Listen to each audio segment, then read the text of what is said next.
So I promised you to talk about the metronome and how we're going to use it when we practice all the different things you can do with it. I have a very small one, once again, just fits in the cello case, and everybody should have one. The first thing we're going to talk about is using the metronome to gain evenness. And let's pick a passage that's very, very important that the notes are even, because in this particular instance you're playing in a trio and everybody's playing 16th notes. And it's a passage from the Beethoven Triple Concerto. And first we're going to do it very, very slow.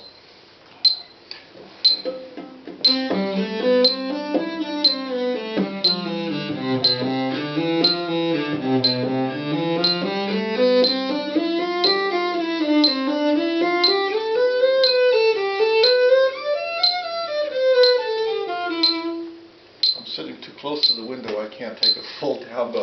Anyway, so that's your starting point. But then the next thing to do is to start with different rhythms.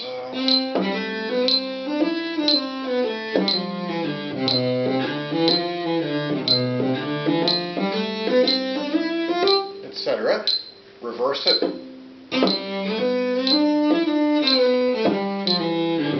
It's important to be very disciplined.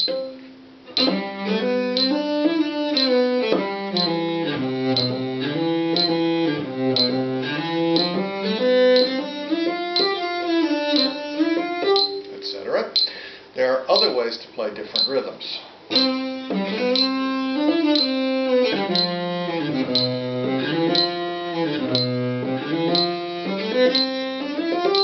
Etc. Or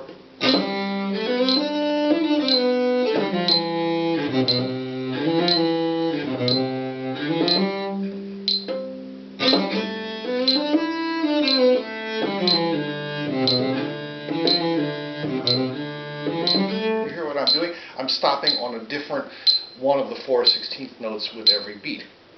Now, combination of that, practicing slow, practicing faster, gradually making it up to your tempo.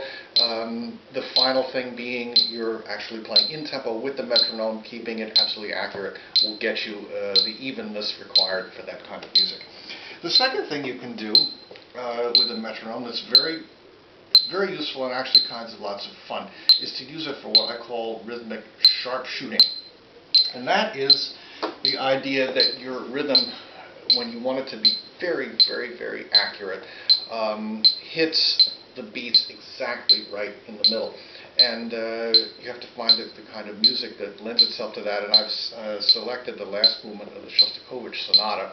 This is not, of course, the full tempo, but what I'm going to do is to practice it so that I make sure that every single one of my notes hits the metronome beat.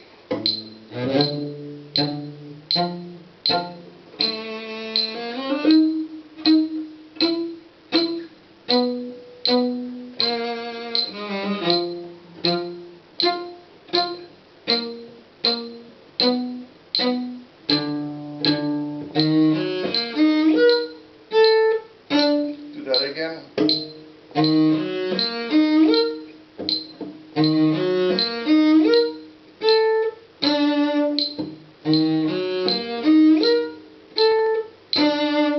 Takes great patience and a lot of practice, and that will help you in the faster tempo as well.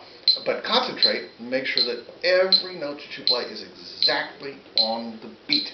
Okay, another great thing to use the metronome for is practicing dotted rhythms, which habitually are rushed, especially by string players. Take, for example, this passage.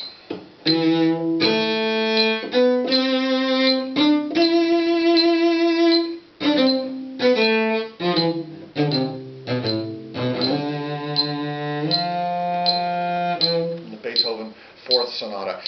Pretty much any passage that has dotted rhythms, do with the metronome. Make sure that your 16th is not early.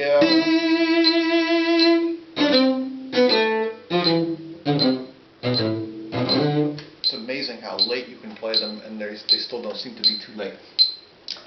Another great thing to do with the metronome is music that incorporates in single passages or sections different kinds of note values.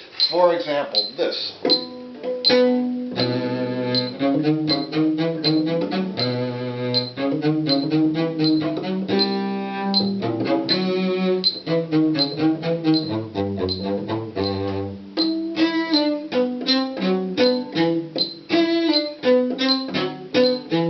example, going from triplets to duples is not necessarily so easy. So find your pieces where you have to change the rhythmic values within a single tempo, and do that with the metronome. And finally, a great thing to use the metronome for is to learn patience. And for that, let's take a nice slow tempo, maybe slower than necessary even, and practice something just to gain that kind of control.